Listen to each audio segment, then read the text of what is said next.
একজন অত্যন্ত ধার্মিক নারী, যিনি নিয়মিত 5 ওয়াক্ত নামাজ আদায় করতেন, তাহাজ্জুদ নামাজ পড়তেন, নিয়ম করে কুরআন তিলাওয়াত করতেন এবং নিজের ইবাদতে ছিলেন খুবই যত্নশীল। লোকেরা তাকে দেখেই বলতো, এ নারী তো নিশ্চয়ই জান্নাতি। কিন্তু কিয়ামতের দিন ঘটে এক ভয়ঙ্কর বিষয়। সেই নারী জানতে পারেন তার ঠিকানা জাহান্নাম। তিনি হতবাক হয়ে যান, বলতে থাকেন, হে আল্লাহ, আমি তো নামাজ পড়েছি, কুরআন পড়েছি, দান সদকা করেছি, তবু কেন? তখন বলা হয়, তোমার অসংখ্য ভালো আমল ছিল, কিন্তু একটি মাত্র পাপ সব নেক আমলকে ধ্বংস করে দিয়েছে।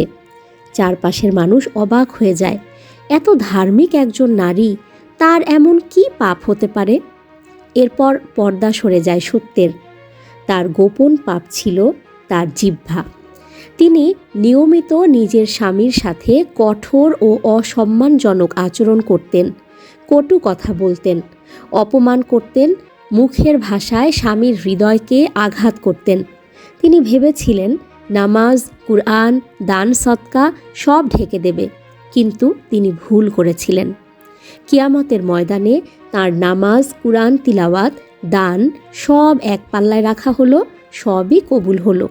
অন্য পাল্লায় রাখা হলো স্বামীর প্রতি বলা সেই কটু কথা, অপমান, মানসিক যন্ত্রণা। আর সেই পাল্লাই ভারী হয়ে গেল, ফয়সালা হয়ে গেল জাহান্নাম। এই ঘটনা আমাদের শেখায়, ইবাদতের সবচেয়ে বড় পরীক্ষা শুধু সিজদায় নয়, চরিত্রে, বিশেষ করে পরিবারের মানুষের সাথে আমাদের আচরণে। একটি জিহ্বা, একটি ভুল কথা, একটি কটু আচরণ আজীবনের ইবাদত ধ্বংস করে দিতে পারে। ভিডিও শেষ করার আগে নিজেকে প্রশ্ন করুন, আমার কথা কি কারো হৃদয় ভাঙছে? আমার জিহ্বা কি আমার নেক আমলগুলো খেয়ে ফেলছে?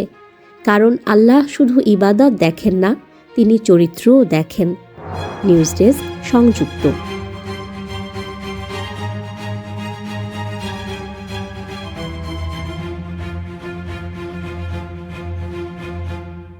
সাবস্ক্রাইব করে সংযুক্তের সঙ্গে থাকুন।